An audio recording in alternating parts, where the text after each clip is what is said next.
Hello दोस्तों, नमस्कार, good morning. आपका स्वागत है आपके अपने चैनल बॉडी जंप प्रिपरेशन में। तो दोस्तों, अब जो है मैट्रिक का जो परीक्षा है आपका खत्म हो गया है। लगभग आपका एक संस्कृत का पेपर बचा हुआ है, ठीक है ना, जो कि आपका 3 अप्रैल को होने वाला है। उसके बाद आपका मैट्रिक का झारखंड बोर्ड परीक्षा खत्म हो चुका है, ठीक है। तो अब हम लोग जो दोस्तों यहाँ पे स्टार्ट करेंगे और हम लोग 9th और 8th क्लास का झारखंड बोर्ड का पेपर डिस्कस करेंगे, ठीक है दोस्तों। ठीक है, अब हम लोग जो डिस्कस करेंगे यहाँ पे, आपको पता होगा कि अप्रैल में हमारा 9th क्लास का, 8th क्लास का और साथ ही साथ जो आपका है 11th क्लास का भी पेपर जो है झारखंड बोर्ड का बोर्ड एग्जाम होने वाला है, ठीक है। तो 10 और 12 का खत्म हो चुका है, 8, 9 और 11 का अब आने वाला है, ठीक है। तो हम लोग उसके लिए तैयारी करेंगे। तो उसी का सीरीज में दोस्तों हम लोग 9th क्लास का सामाजिक विज्ञान यानी सोशल साइंस, जो कि झारखंड बोर्ड का ऑफिशियल मॉडल पेपर है, ठीक है। अब झारखंड बोर्ड का ऑफिशियल मॉडल पेपर जो है आपको वेबसाइट में मिल जाएगा, ठीक है। तो उसी को हम लोग यहाँ पे डिस्कशन करेंगे। आज का हमारा जो विषय होने वाला है वो हमारा सामाजिक विज्ञान यानी कि सोशल साइंस, ठीक है। तो चलिए हम लोग फटाफट यहाँ पे देख लेते हैं, ठीक है। आपका प्रॉपर रिवीजन करा दे रहा हूँ, ठीक है। तो देखिए, फ्रांस की क्रांति का अग्रदूत किसे कहा गया है? तो रूसो को कहा गया है, ठीक है। इसी प्रकार से एक एक करके आप आंसर यहाँ पे देखते चले जाएंगे, ठीक है ना। फिर देखिए यहाँ पे, निम्न में से किन वस्तुओं पर अप्रत्यक्ष कर लगाया गया, ठीक है। अप्रत्यक्ष का मतलब क्या होता है? Indirect tax. अप्रत्यक्ष का मतलब क्या होता है? इनडायरेक्ट टैक्स मतलब किस पे लगाया गया था, ठीक है ना। तो हम लोग यहाँ पे टिक कर लेते हैं। उसके बाद यहाँ आप देखिए 3 नंबर यहाँ पे क्वेश्चन देखेंगे आप। तो इसमें आपसे क्या पूछा गया है कि लेनिन ने अपने अप्रैल थीसिस द्वारा जो मांग रखी थी उसमें निम्न में से कौन मांग शामिल नहीं है? तो उसमें क्या, उद्योगों को मजदूरों के हवाले किया जाए, ये आपका सही आंसर हो गया, ठीक है। चलो क्वेश्चन नंबर 4 देखते हैं हम लोग यहाँ पे। 4 नंबर में आपसे क्या पूछा गया है कि रूस के स्थानीय स्वशासित संगठन कहलाता है, क्या कहलाता है? तो इसको हम लोग बोलते हैं सोवियत बोलेंगे, ठीक है। धुरी शक्ति किन देशों को कहा जाता है? तो जर्मनी, इटली और जापान को कहा जाता है, ठीक है ना। तो आपका हो गया ऑप्शन नंबर सी बिल्कुल सही जवाब, ठीक है। चलो क्वेश्चन नंबर 5 हो चुका है। क्वेश्चन नंबर 6 हम लोग यहाँ पे देखते हैं। तो 6 नंबर क्वेश्चन में है कि किस संधि द्वारा जर्मनी पर कठोर एवं अपमानजनक शर्तें थोपी गई थी, ठीक है ना, थोपी गई थी। तो हम लोग बोलते हैं यहाँ पे वर्साई की संधि। 7 नंबर, 1864 में किसने भारतीय वन सेवा की स्थापना की थी? भारतीय वन सेवा, शॉर्ट में हम लोग इंडियन फॉरेस्ट सर्विस भी कह सकते हैं। तो क्या हो जाएगा? ब्रांडिस ने की थी, ठीक है। नेक्स्ट आप देखिए, क्लांग कौन थे? क्वेश्चन नंबर 8 यहाँ पे, क्लांग कौन थे? तो क्लांग क्या थे? कुशल लकड़हारे थे, ठीक है। बुग्याल क्या है? तो ऊंचे पहाड़ों पर स्थित घास का मैदान को बुग्याल कहा जाता है, ठीक है ना। चलिए यहाँ पे 10 नंबर क्वेश्चन यहाँ पे देखेंगे। तो 10 नंबर क्वेश्चन यहाँ पे आपसे पूछा गया है कि दुनिया की आधी से ज्यादा आबादी कहाँ रहती है? तो सबसे ज्यादा आबादी कहाँ पे यहाँ पे रहती है? तो अफ्रीका में रहती है, ठीक है। नेक्स्ट हमारे पास है कि निम्नलिखित में से कौन समकालीन दुनिया में सरकार का सबसे लोकप्रिय रूप है? तो सरकार का सबसे लोकप्रिय रूप है दोस्तों लोकतंत्र यानी कि डेमोक्रेसी, ठीक है ना। ये आपका सबसे लोकप्रिय है, सबसे फेमस हो गया, ठीक है। आगे हम लोग बढ़ते हैं यहाँ पे। क्वेश्चन नंबर 11 फिनिश हो गया। क्वेश्चन नंबर 12 की तरफ हम लोग बढ़ते हैं यहाँ पे। तो 12 नंबर सवाल पूछा गया है कि इनमें से कौन लोकतंत्र के पक्ष में, ठीक है, इनमें से कौन लोकतंत्र के पक्ष में अच्छा नहीं है? तो ऑप्शन नंबर सी आपका बिल्कुल ऑप्शन नंबर डी आपका बिल्कुल सही जवाब हो जाएगा। लोकतंत्र जो है नागरिकों का सम्मान नहीं करता, ये गलत बात है। लोकतंत्र में नागरिकों का सम्मान होता है, ये सम्मान को, इज्जत को बढ़ाता है, ठीक है ना। तो ये जो है लोकतंत्र के समर्थन में नहीं लिखा गया, ठीक है। तो आपका जवाब हो गया। चलो यहाँ पे 13 नंबर सवाल यहाँ पे देखोगे। इनमें क्या पूछा गया है कि संविधान की आत्मा किसे कहा जाता है? तो उसकी जो प्रस्तावना है उसे कहा जाता है, ठीक है। नेक्स्ट हमारे पास 14 नंबर, दक्षिण अफ्रीका का संविधान बनाने में इनमें से कौन सा टकराव सबसे महत्वपूर्ण था? तो हो गया गोरे अल्पसंख्यक और श्वेत बहुसंख्यकों का, ठीक है ना। गोरे और अल्पसंख्यक है ना, माइनॉरिटी, और श्वेत बहुसंख्यक का, ठीक है। चलिए 15 नंबर क्वेश्चन यहाँ पे देखिए। इसमें पूछा गया आपसे कि झारखंड विधानसभा में सीटों की कितनी संख्या है? तो 82 है। तो ऑप्शन सी बिल्कुल सही हो गया। नेक्स्ट है, राष्ट्रीय मतदाता दिवस कब मनाया जाता है? तो 25 जनवरी को मनाया जाता है, ठीक है ना।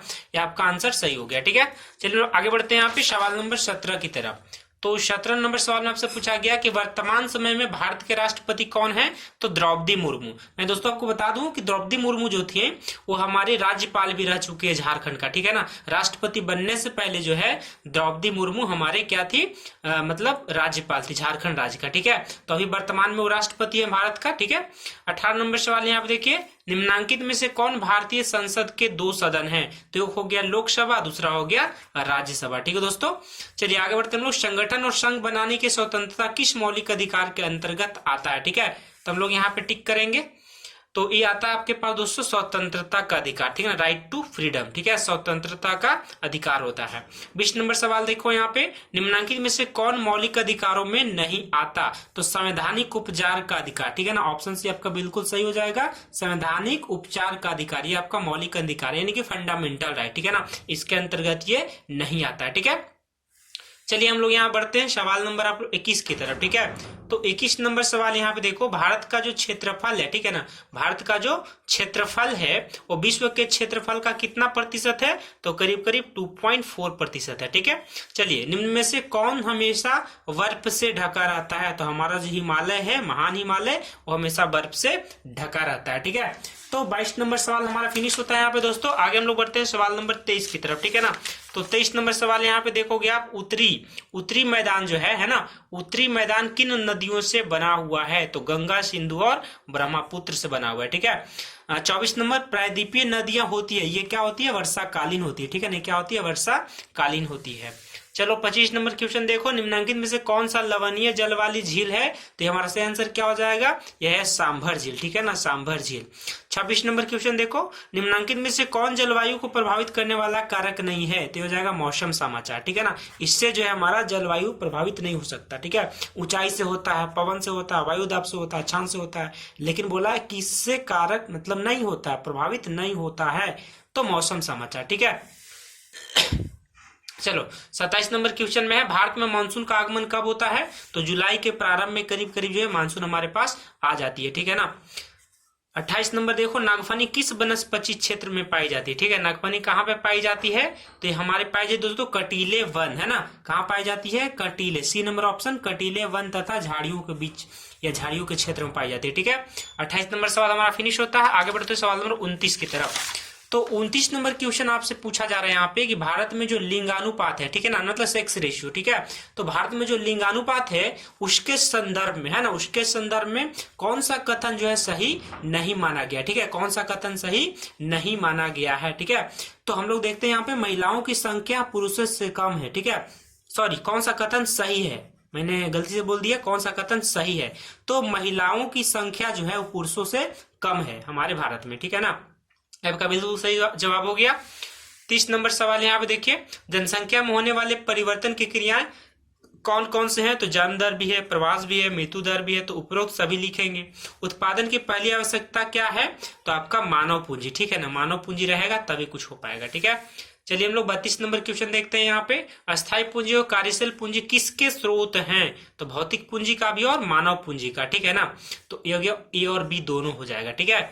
33 पालमपुर, आपका जो अर्थशास्त्र है 9th क्लास का, इकोनॉमिक्स पहला चैप्टर, ठीक है ना, पालमपुर की कहानी, उससे पूछा गया है कि जो कृषि से संबंधित नहीं है उसको हम लोग क्या बोलते हैं? गैर कृषि क्रियाएं, ठीक है ना, नॉन एग्रीकल्चरल एक्टिविटीज, ठीक है। तो गैर कृषि क्रियाएं जो है दोस्तों, है ना, पालमपुर में जो गैर कृषि क्रियाएं हैं उसमें क्या क्या है? परिवहन है, दुकानदारी भी है, ठीक है ना, लघु विनिर्माण भी है, तो हमारा जो हो जाएगा ऑप्शन उपरोक्त सभी आंसर हो जाएगा, ठीक है। चलो 34 नंबर क्वेश्चन हम लोग देखते हैं यहाँ पे। तो 34 नंबर में पूछा गया आपसे कि किस प्रकार की जनसंख्या अर्थव्यवस्था के लिए परिसंपत्ति है, ठीक है ना, सही माना जाता है? तो साक्षर एवं स्वस्थ जनसंख्या, ठीक है, साक्षर का मतलब एजुकेटेड हो गया और स्वस्थ का मतलब हेल्दी हो गया, ठीक है ना। तो साक्षर एवं स्वस्थ जनसंख्या जो है वो भारत की जो हमारे पास जो अर्थव्यवस्था है, जनसंख्या अर्थव्यवस्था है, उसकी परिसंपत्ति मानी जा रही है। वैसे दुनिया भर में भी यही सही है, ठीक है। तो 34 नंबर सवाल आपका यहाँ फिनिश हो जाता है। आगे हम लोग बढ़ते हैं सवाल नंबर 35 की तरफ, ठीक है।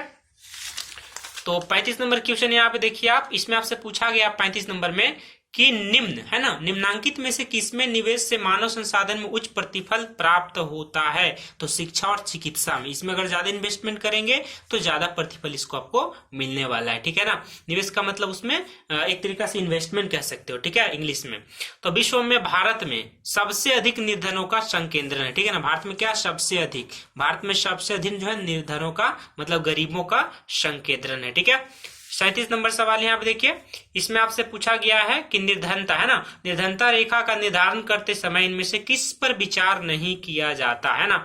हमें देखिए भोजन की आवश्यकता विचार करना पड़ेगा, चिकित्सा यानी कि मेडिकल इलाज विचार करना पड़ेगा, वस्त्र जो हो गया ये विचार करना पड़ेगा। मनोरंजन हो गया दोस्तों, ठीक है ना, मनोरंजन की जो आवश्यकता है, इसका मतलब मैंने आवश्यकता लिखा हुआ है, ठीक है ना यहाँ पे। तो मनोरंजन की आवश्यकता पे जो विचार करना जरूरी नहीं है, ठीक है। निर्धनता रेखा का जब निर्धारण किया जाता है, डिटर्मिनेशन किया जाता है, तो उस समय आपको जो है मनोरंजन का आवश्यकता पर विचार नहीं किया जाता, ठीक है, कोई दिक्कत नहीं होगा, ठीक है। चलिए यहाँ पे बफर स्टॉक क्या है, ये भी अगेन आपका इकोनॉमिक्स का क्वेश्चन है। तो सोशल साइंस यानी सामाजिक विज्ञान में आपका 4 भाग आता है, ठीक है ना। एक आपका हो गया राजनीति शास्त्र, दूसरा आपका हो गया अर्थशास्त्र, ठीक है ना, उसके बाद भूगोल हो गया, फिर इतिहास हो गया, तो चारों मिलाकर बनाया जाता है, ठीक है। अब देखिए इकोनॉमिक्स का फिर सवाल यहाँ पूछा गया आपसे कि बफर स्टॉक, ठीक है, बफर स्टॉक क्या है, तो सरकार द्वारा अधिप्राप्त अनाज का भंडार, उसको हम लोग क्या बोलते हैं, बफर स्टॉक के नाम से जानते हैं, ठीक है। 38 नंबर सवाल फिनिश हो गया। 39 नंबर सवाल देखिए, खाद्य सुरक्षा का अर्थ क्या है, तो खाद्य सुरक्षा का मतलब होता है दोस्तों कि सभी लोगों के लिए सदैव भोजन की आवश्यकता, ठीक है। ये आपका क्या हो गया, खाद्य सुरक्षा यानी कि फूड सिक्योरिटी हो गया, ठीक है। चलिए हम लोग आगे बढ़ते हैं यहाँ पे आखिरी सवाल की तरफ, ठीक है दोस्तों। तो आखिरी सवाल आपसे क्या पूछा गया है यहाँ पे कि सार्वजनिक वितरण प्रणाली, शॉर्ट में इसको हम लोग क्या बोलते हैं, पब्लिक डिस्ट्रीब्यूशन सिस्टम यानी कि पीडीएस, ठीक है, पीडीएस पब्लिक डिस्ट्रीब्यूशन सिस्टम, ठीक है। तो सार्वजनिक वितरण प्रणाली किससे संबंधित है, तो ये खाद्य सुरक्षा से, ठीक है ना, खाद्य सुरक्षा यानी कि फूड सिक्योरिटी, ये आपका चैप्टर है दोस्तों आपके बुक में, फूड सिक्योरिटी इन इंडिया यानी भारत में खाद्य सुरक्षा, ठीक है। तो जो पीडीएस है यानी कि सार्वजनिक वितरण प्रणाली, वो आपका खाद्य सुरक्षा से संबंधित है, ठीक है दोस्तों। तो दोस्तों उम्मीद करता हूं कि आपका जो 9th क्लास का हमने official model paper social science सामाजिक विज्ञान का आज आपके साथ शेयर किया हुआ है, आप इसका रिवीजन प्रॉपर तरीका से कर लोगे, ताकि आपका जो जैक बोर्ड का 9th क्लास का जो एग्जामिनेशन है काफी अच्छा से आपका हो जाए। 10th बोर्ड हम लोग ऑलरेडी कवर कर चुके हैं, सारा बोर्ड एग्जाम खत्म हो चुका है। 3 तारीख को बस आपका सोशल साइंस संस्कृत बचा हुआ है, ठीक है ना, संस्कृत का पेपर होने वाला है। तो हम लोग 9th 8 और 11 का यहाँ पे जो है सारे सब्जेक्ट एक एक करके मॉडल पेपर देखेंगे और चैप्टर वाइज हम लोग रिवीजन करेंगे, ठीक है दोस्तों। तो अगर आप मान लीजिए आप चैनल पे नए हैं, पहले बार आए हुए हैं, तो आप चैनल को कर लीजिएगा सब्सक्राइब, ठीक है, और नोटिफिकेशन पाने के लिए आपको बेल बटन को दबाना है, ठीक है। और अगर वीडियो पसंद आता है तो लाइक शेयर दोस्तों को भी जरूर कर दीजिएगा, ठीक है दोस्तों। तो आज हम लोग मिलते हैं, अब हम लोग मिलेंगे इसी प्रकार के नए वीडियो के साथ, नए सब्जेक्ट के साथ, ठीक है दोस्तों। चलिए आज हम लोग चलते हैं, इसी वीडियो को फिनिश करते हैं, तब तक के लिए जय हिंद, वंदे मातरम।